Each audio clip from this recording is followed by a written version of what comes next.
theyeshiva.net. Okay, we're holding page 3, Daf Beis, Amud Beis, Beis column 2. The line starts,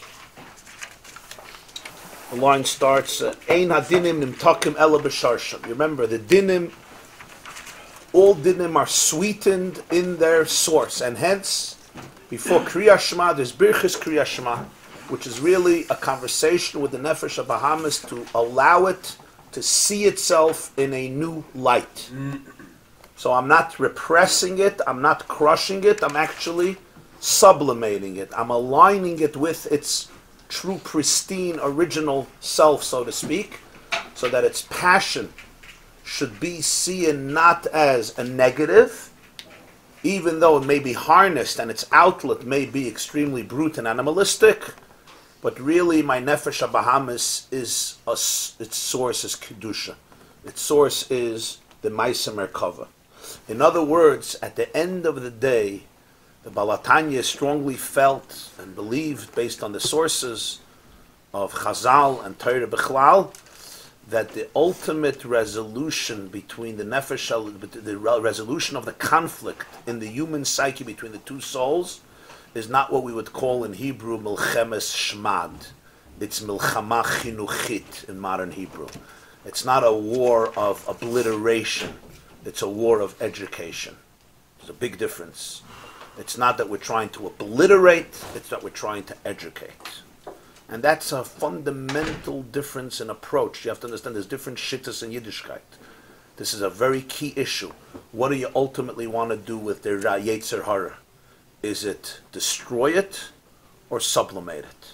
It's very different. From this distinction come out many, many differences in Ashkafa, many differences in education, many differences in how we treat the totality of the human personality.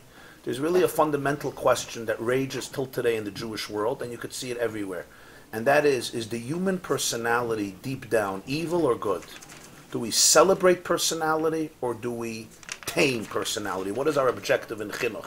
The objective in Chinuch is, the Yetzer Hara is always lurking, always raging. The animal soul is a real animal and a real beast, and therefore, ultimately, if you would have been able to do without it, it would have been the best. You can't do without it, so at least tame it, control it, castrate it, obliterate it to the best of your possibility. Here, the approach is very different. Essentially, you're dealing with an educational process. The process of education is not to destroy the people you're educating and say, we would have been much better off without these classrooms. No. The process is, I realize that the potential here is enormous and I want to elevate it, I want to sublimate it, I want to lift it up. So the Nefesh Bahamas, this is the process of Birchas Krishma, where you're actually taking it back to its own source and you're tracing it back to the Malachim, to the Strofim, the Chayas, the Fanei HaKodesh, the Pnei Aryeh, the Pnei Shor, and the Pnei Nesher. And then the Nefesh Bahamas will be receptive to your statement of Shema Yisrael Hashem Elokeinu Hashem Echad and V'ahavtas Hashem Elokecha B'chol Levavcha B'shnei Yitzarech. V'hinei ha'idei nasa gam aliyah v'hinei ha'idei nasa aliyah gam l'nefesh Elokis. The Chiddush here is, don't underestimate this. By having a conversation with your animal soul, the Nefesh Elokis itself experiences an aliyah. Al derech v'hachayis noises esakise. Back to Maisa Merkava. Yecheskel Hanavi sees the Chayas HaKodesh. He sees the face of the lion, the face of the man, the face of the eagle, the face of the ox. And the Chayas are lifting up the Kisei. And who's on the Kisei? The Mus Adam, the Nefesh Elokis, which is Shoirish is Mari Adam, the Mus Adam Kevayachal of the Shechina, of the Adam Elyon. And who lifts up the Kisei? The Pnei Aryeh, the Pnei Shor, the Pnei Nesher. So the Balatanya says down here it's the same process. The Nefesh Elokis evolves from the Pnei Adam. The Nefesh Bahamas evolves from the Pnei Shor. When you work with the Nefesh Bahamas creates an aliyah in the Nefesh Elokis, in the godly soul as well. V'hinei, you're with us? You have the place? V'hinei alidei halas mayin nukvin v'sarusa d'lasata nimshach v'sarusa d'leil. Now, generally, there's the process of known as isarusa d'latata, which means an arousal from below, and isarusa d'leil, which means an arousal from above. Through the hisoirus milmata, you create a hisoirus milmaila. In Kabbalah, it's called halas mayin nukvin. As we explained numerous times, mayin nukvin is feminine waters. It's called man, mayin nukvin. In contrast to mem dalid, mad, which is mayin duchrin, which are masculine waters. And basically this is a metaphor in Kabbalah between the relationship of the masculine and the feminine, or between Hashem and the human being, masculine and feminine. Sometimes the arousal begins from the masculine side. This is called, it starts with mad, mayin duchrin. The spiritual orgasmic flow begins with the masculine, and sometimes it's the other way around. Halas man, it's the feminine flow, the feminine water that arouses and triggers and inspires the flow from above. In Lashon HaChasidus, Isarusa de Lasata precedes and triggers Isarusa de Leila. My reaching out to you, my calling out to you, my yearning for you, my love to you, my appeal towards you, and my craving to be close with you triggers within yourself also a reciprocal, triggers within you a reciprocal response. That's why by karbonis it says that every carbon is a reach, creates a reach nichayach, a beautiful aroma for God. What is the meaning of this? The meaning is that the nefesh habahamis coming up is like a carbon, because it's a behema. It's bringing the behema up. And in that process, there's a sarusa de la'ela, there's a new hisayrus milmayla, a reach nichayach l'Hashem that comes forth, that comes down. Does he mean the double lashon, that the nichach being the nifal, that's a reach? It seems, yeah. The nichach is the triggered. Yeah. What does this have to do with Zachar B'Shomer? You mentioned Zachar B'Shomer. No, that's just a footnote. In the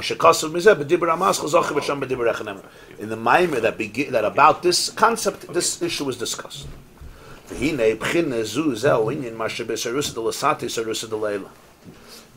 is the concept of you begin with you begin with arousing your animal soul, and that creates a whole new isairis from the nefesh elokis and from the pnei adam, from milmayla isairis. But there is also a different type of isairis delayla, not one that is triggered by isairis delasata, but one that initiates isairis delasata, just like in a relationship.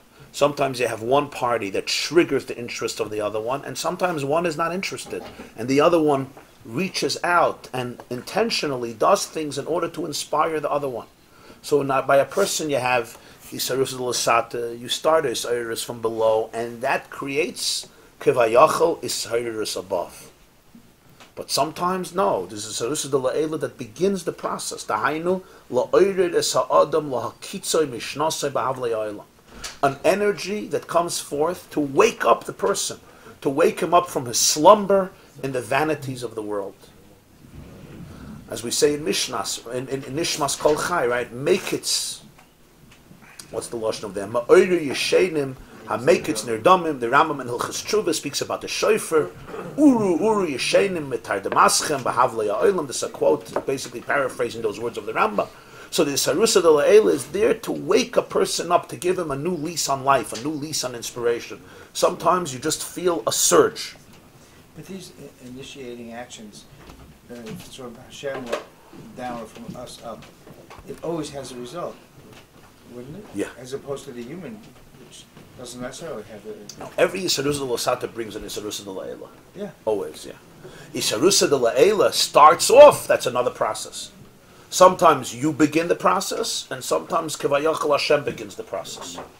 So there could be a person, sometimes you don't even know why. You have what's called like a surge of awareness, surge of inspiration. Like, yeah, it's almost like a baskel, like a subconscious baskel. And you know it's not going to last. You know it's not going to last. It could last for 10 minutes. It could last for 2 hours.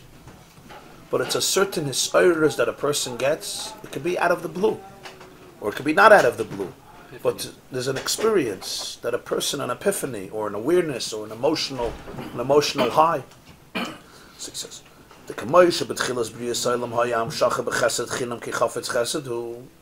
just like when the world was created, everything that happened was through umazist, through chesed chinam, through free love,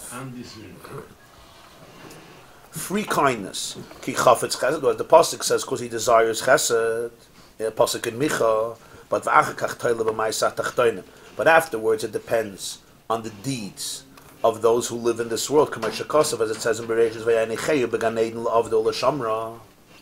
first Hashem creates Adam kos chafetz chesed, but then He puts Adam in Gan Eden and He says, now it's time to work. You have to toil the garden and you have to preserve the garden. So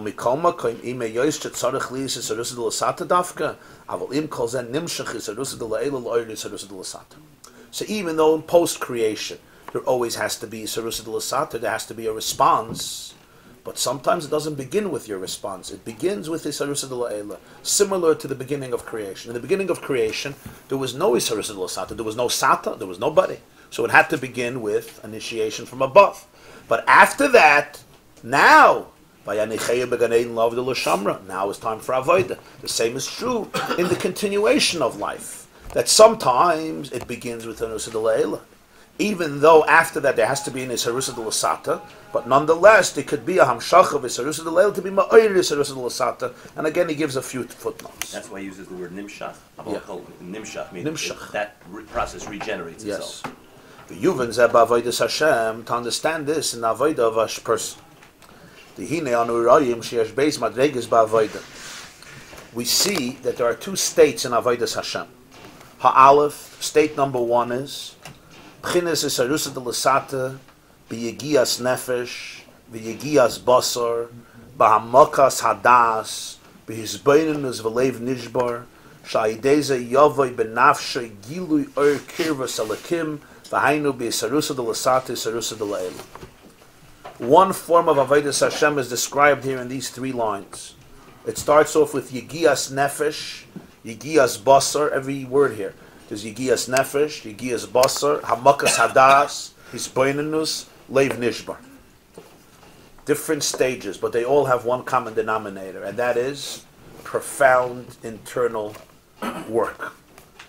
There's Yegias Nefesh, toil of the soul. Yegias Basar, toil of the flesh. Two different types of Yegias. Yegias Basar is discipline in terms of flesh. If a person doesn't have Yegias Basar, they don't work with their body, they don't get their body under control, they will not be able to experience God. Yegias Nefesh is already a different state. Yegias Nefesh is, I'm toiling with my soul, not with my flesh. So for example, if a person eats whatever he's in the mood of, always, there's no Yegias Basar, he will not be able to experience Kirvas Alikim.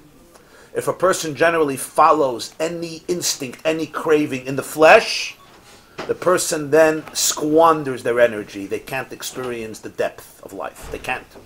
It has to be Yegias Basar. I have to be able to completely be in control of my flesh. Then there's Yegias Nefesh. Yegias Nefesh means, okay, that's step one. But Yegias Nefesh means now I have to work with my mind. That's called Yegias Nefesh. That's toil of the soul, not of the flesh. What do I have to do? Hamakas Hadas. Hamakas Hadas means deep, deep mindfulness. Hisboinenus, Leiv Nishbar. It's not enough. After this, I have to have a broken heart. Broken heart means a humble heart. I have to be able to really open myself up with complete humility, literally like a heart is broken into pieces, and therefore doesn't have an ego that obstructs light. It has cracks. Where there's cracks, the light could come in. Where there's no cracks, the light can't come in. So if my leiv, what did the Kotzker Rebbe say? In Yiddish he said, Senishta azak krumezach via gleich vertel. Senishta azak gleiche zach via krume later. Senishta azak schwarze zach wie weiße tachrichen. Senishta azak ganze zach via zerbrochene hearts. There's no, how do I translate it? There's no straight thing like a crooked ladder, like a slanted ladder. There's no crooked thing like a gleichwertel, like a cynical, in Yiddish, a gleichwertel, a sarcastic, cynical comment about somebody. There's nothing as black as the white shrouds in which we dress a corpse. But there's nothing as wholesome as a broken heart. You won't find a wholesome heart like that. That heart is wholesome. Why? Why? Because wherever there's cracks, the light could come in. Where there's something complete, the light can't come in. If somebody sits down and says, I'm complete, I got it all figured out, conversation is over. He says, but I want to grow, but just remember, I'm perfect. I understand everything. If you understand everything, fine, gesundheit, enjoy your life, but there's no growth. There's no kirvas alakim, there's no oir alakim. So therefore, there has to be also the humble heart. This is after Yigiyas Basar, after Yigiyas Nefesh, after Amakas Adas. He says, what happens? Then in your soul there will be Gilui Or Kirvas Alachem. You'll be able to feel the intimacy with God. You'll be able to feel the presence of Hashem. This is the process of Isarusa de Lasata, initiating the Isarusa de Laila. I work on myself very heavily, and in response, I open myself up for God, so to speak, entering into my heart, entering into my soul. Umadrega habez, but there's a second style of Avodas Hashem. Hainu.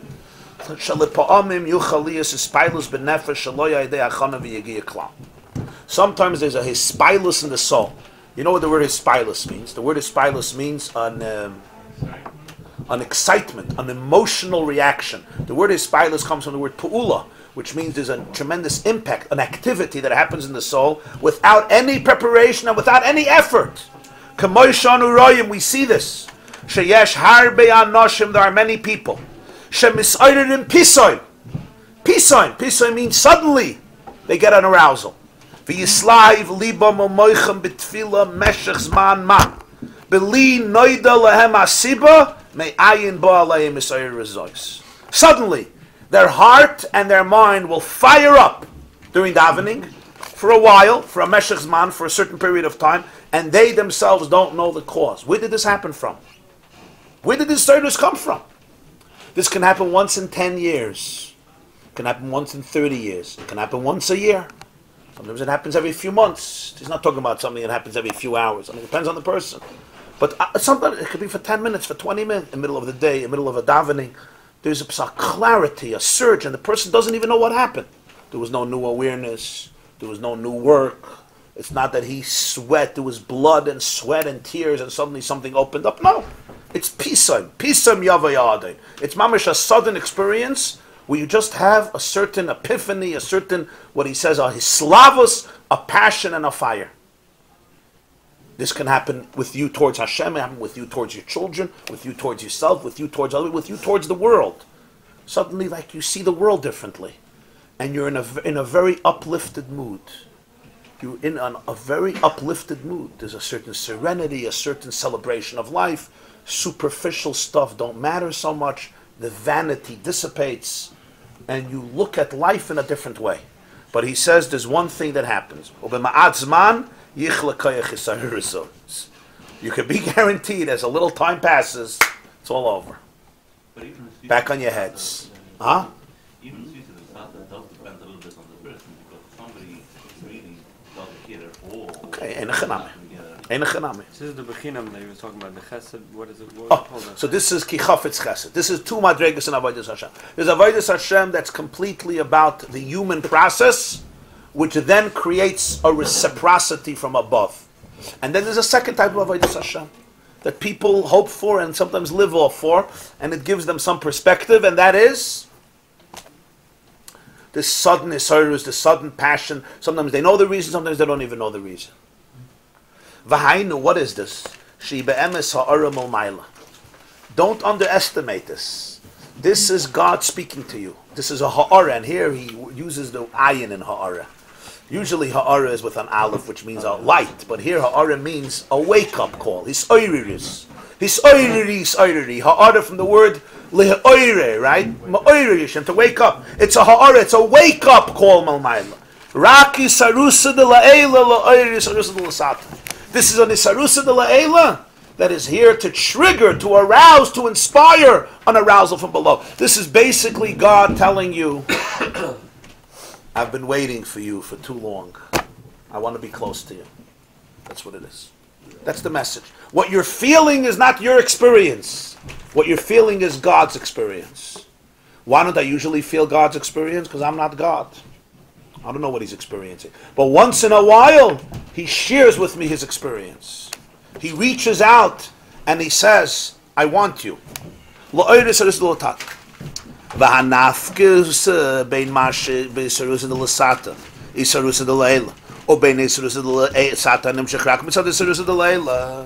What's the difference between the two? In other words, at the end of the day, we're saying they're one. Why? In the first avodah, you begin with Sarusah Sata, and you trigger Sarusah Leila. In the second avodah, you begin with Sarusah Leila, and that's all to do what? To trigger is Sarusah Sata. So what's the difference if you start this way or this way? You end up at the same point. Both. The purpose is to have both. Either it begins with Mayin Duchrin or it begins with Mayin Nukvin. He says, "V'hanafkusa," the nafkamin, meaning the difference between Isarusa de Lasata creating Isarusa. Everybody understands what Isarusa de Lasata is the Leila is, or no? Because if you don't understand these words, it's going to be the rest is going to be Chinese. Everybody knows what it is, yeah? Arousal from above, arousal from below. Okay, but that's fancy English. Trigger. It's true. Huh? How can you say it's more or less? It's above or below. God's energy is a constant. No, you're right. God's energy is a constant. The question is how much. Whether I perceive Exactly, how much. I'm open, I experience. My antennas, yeah. Either you own it or it's a gift. Yeah. So he says, "Hanafkusa b'masheba Sarusah de Lasata Sarusah de Where it's Leila." starting from? Isn't that the difference? L'cha'oida, the only difference would be the starting point, because you end up at the same point. Came from him or came from him? Right. Explain it, please. This awakening from above, is that what he speaks about, the Baskel report every day? Yeah. There's a word from the Baal Shem Tov. The Gemara says, "Baskel yotzes mehar chayrev," right? Yeah. So he says, what's the point of the baskel if nobody hears it? A baskel from today till tomorrow, nobody hears it. So Baal Shem Tov says that sometimes a person will have a psahiru, tshuva, a hiru service. It comes from the baskel. Same concept. But there's a baskel that's triggering it. It's not his own voice. I'm hearing, so to speak, Hashem's voice. Why do I hear it sometimes? Why don't I hear it sometimes? That could depend on many different circumstances, including Hashem choosing to allow me to hear it now. He wants me to hear it. You don't think that people hear it, but they repress it? Okay.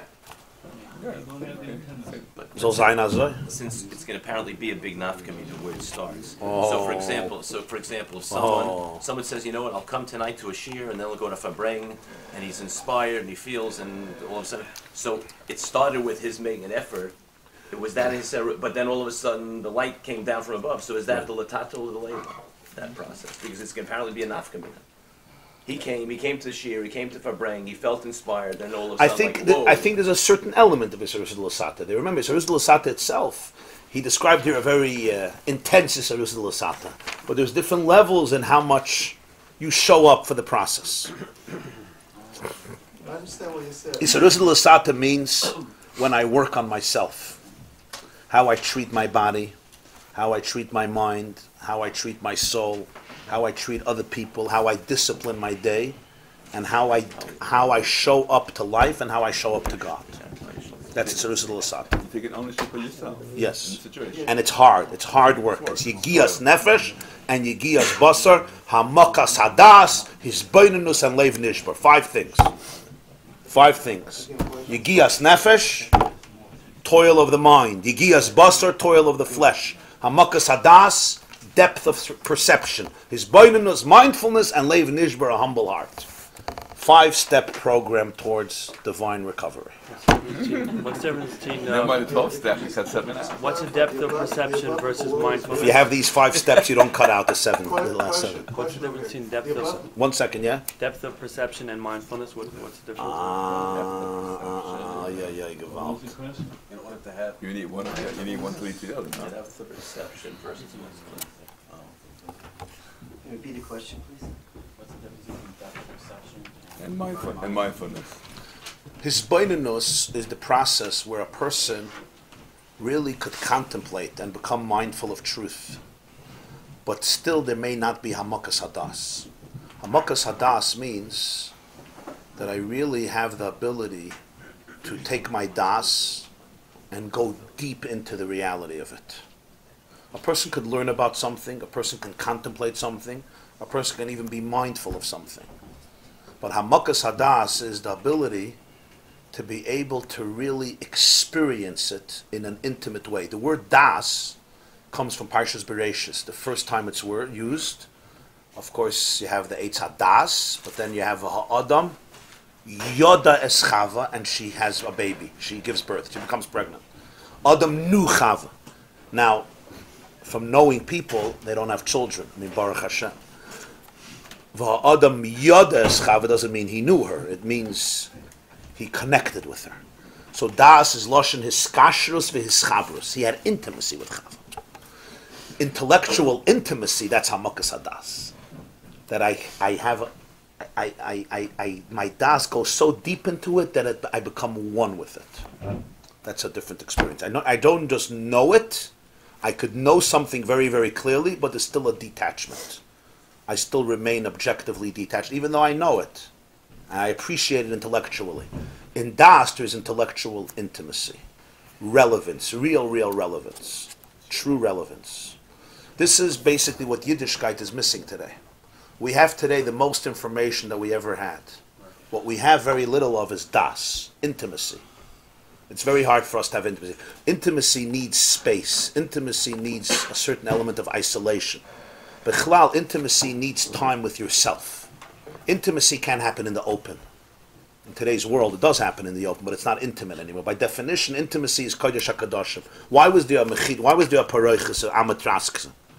What was God? God was afraid if we see the Aron. What's going to happen if you see the Aron? What's pshat? By definition, some things can't exist if there's no curtain. They just lose their identity. The mystique is integral to the experience.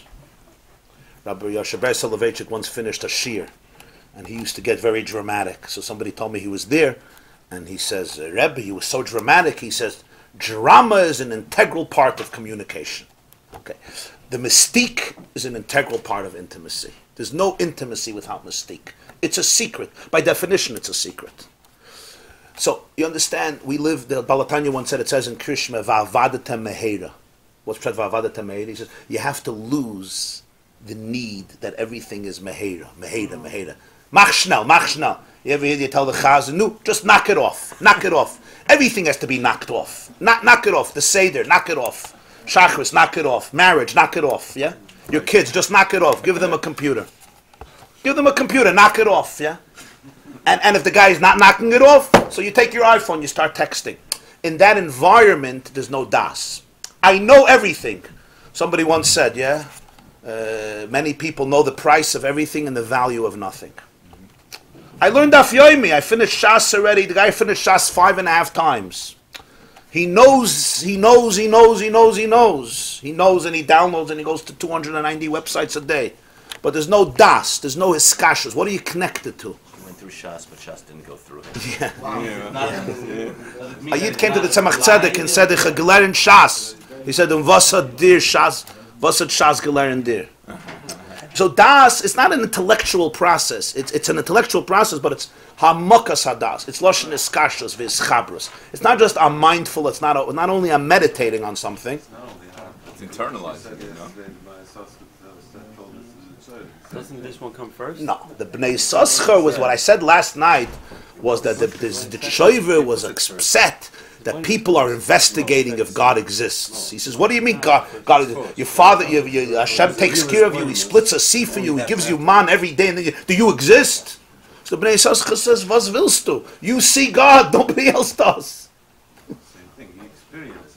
Oh, that's what you mean, yeah. Can it be that? The Shoiver was a Heilige Yid. Can it mean? So the Shoiver, I didn't want to get into it. So the Shoiver felt that the Alter Rebbe's Shara Yichud Ve'emunah is already philosophical. He said it's too much. He criticized Shara Yichud Ve'emunah. Can it mean that means that somebody knows everything but it does not apply? Yeah.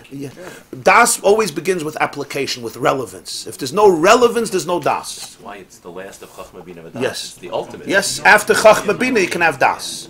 That's this Bina is his boinus from the word Bina, and then you have Das, Hamakas HaDas. Das is about depth. Das equals depth. Depth. Really getting to the core of something. The depth of it. The depth. Exploring its full depth. It has a lot to do with Das. Living it. Automatically, when you explore something's depth, when you explore the depth, it becomes relevant.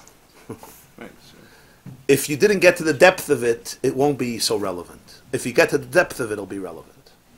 You understand why?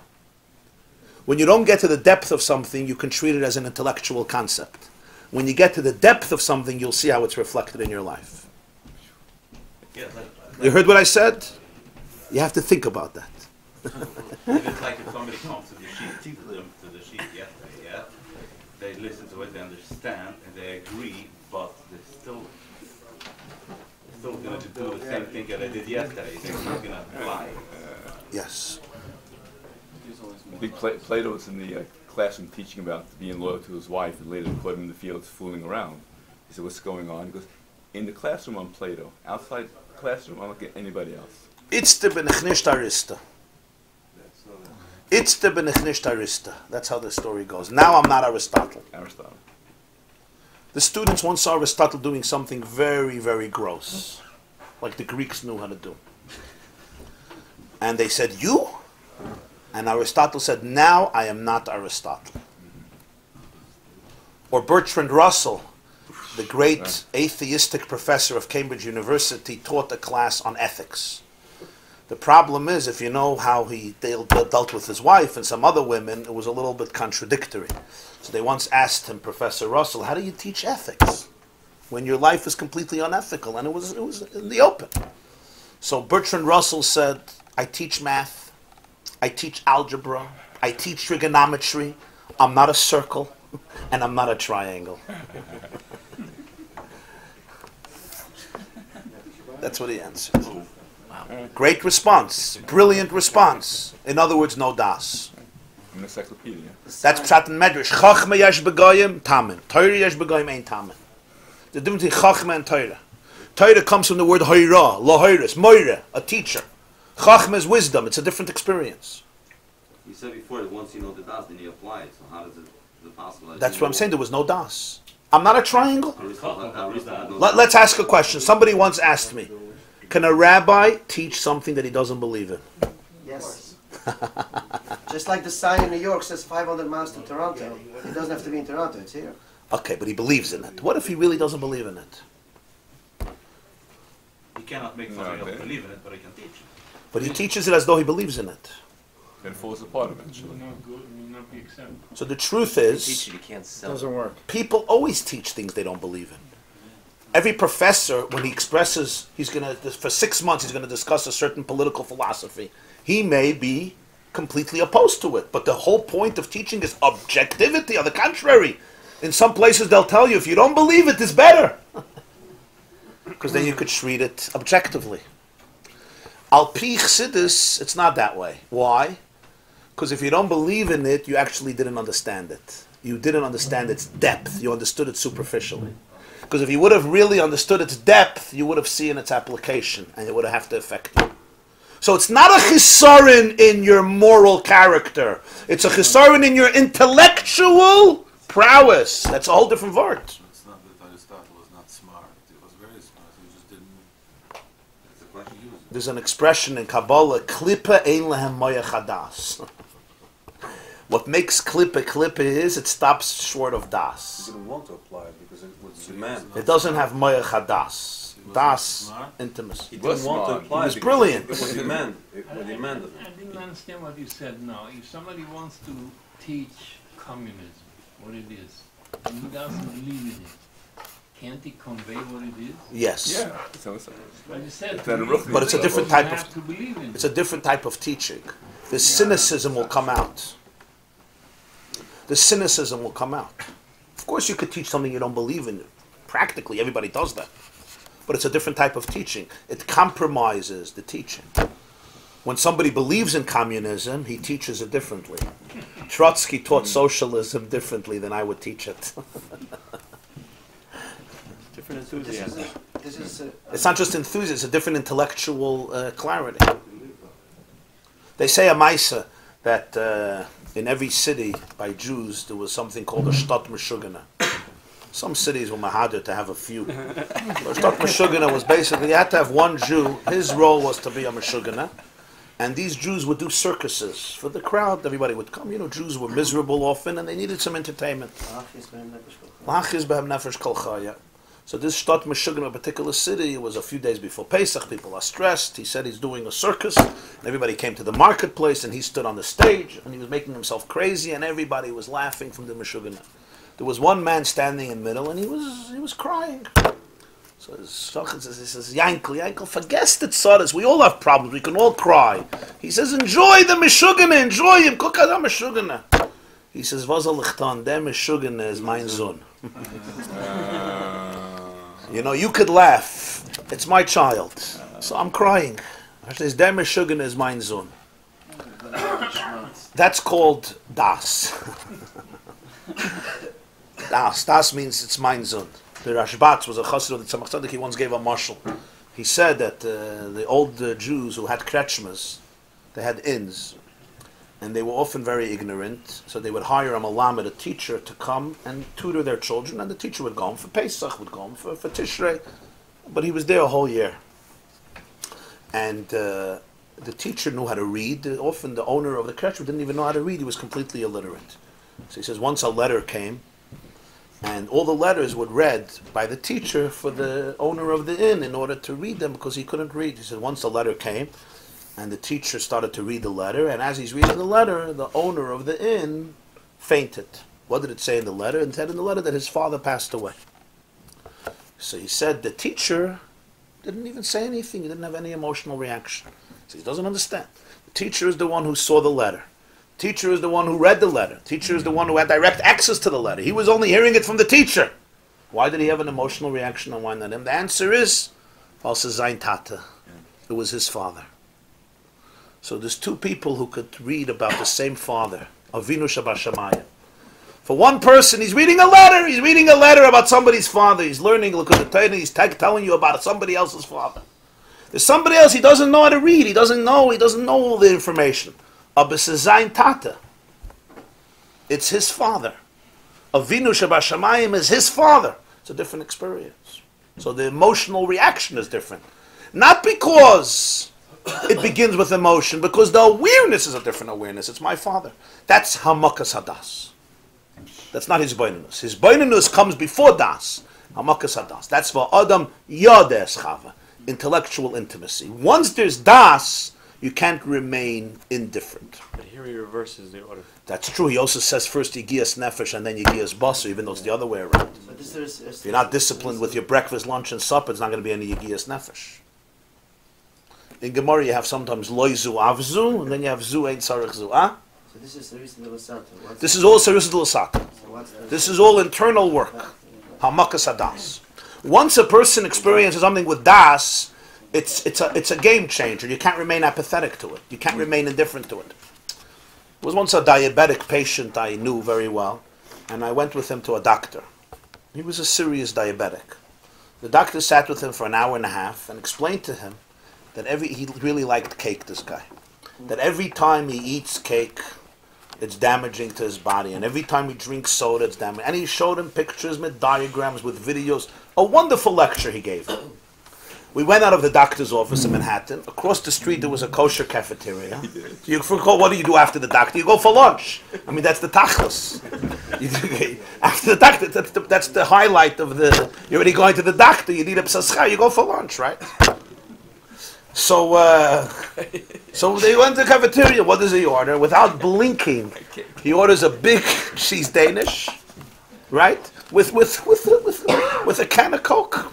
With a can of Coke. Now I ask you, did he not understand what the doctor said? Of course he understood every word. He understood the chacham, he understood the bin. You could not understand. The diagrams were very clear, the videos were clear, the information was very clear. Even an illiterate would understand. But there was no das. It's true information. He didn't think the doctor was a liar, but it's not applicable. When do most people get das? Sadly, in the hospital. Once they're feeling sick, they say, oh, it's about me. The challenge that we have to ask ourselves is, do I have to wait to that point in order to experience das? Why do I have to wait till I'm physically weak? Chalila. And then I realize that it applies to me. Why can't I use the intellectual truth that is true as a model that I can really take seriously and apply to my life? But that's human nature. Until my flesh doesn't feel it, it's not true. Because reality is not true. What makes it true that you say it? What makes it true is if I'm feeling it, now it's true. And now, of course, with godliness, one can't rely on the feeling in terms of physical flesh. This is the challenge of Daas when it comes to Ruchnis, the challenge of Daas when it comes to Likus. That the intangible should become very real, should become intimate in a person's life. That's the Sarisdal Asata that produces Sarisdal Leila. V'yadata hayom. From Das comes Vashivoy Salavavach, always. After Das, it says in Zoyar, Das is Maftecha de Kolul Shis. It's the key to open up the 6 midas. Why is it the key? Because from Chachma and Bina, you're not going to have emotions. From Chachma and Bina, you'll have great knowledge. You won't be able to have the empathy, the emotional experience. It's the Das that's always the bridge between the Chachma and the Bina and the midas. It's the key, Maftecha de Kolul Shis. Kav Hem Tzoy, the middle Kav. This class is brought to you by theyeshiva.net. Please help us continue the classes. Make even a small contribution at www.theyeshiva.net/donate.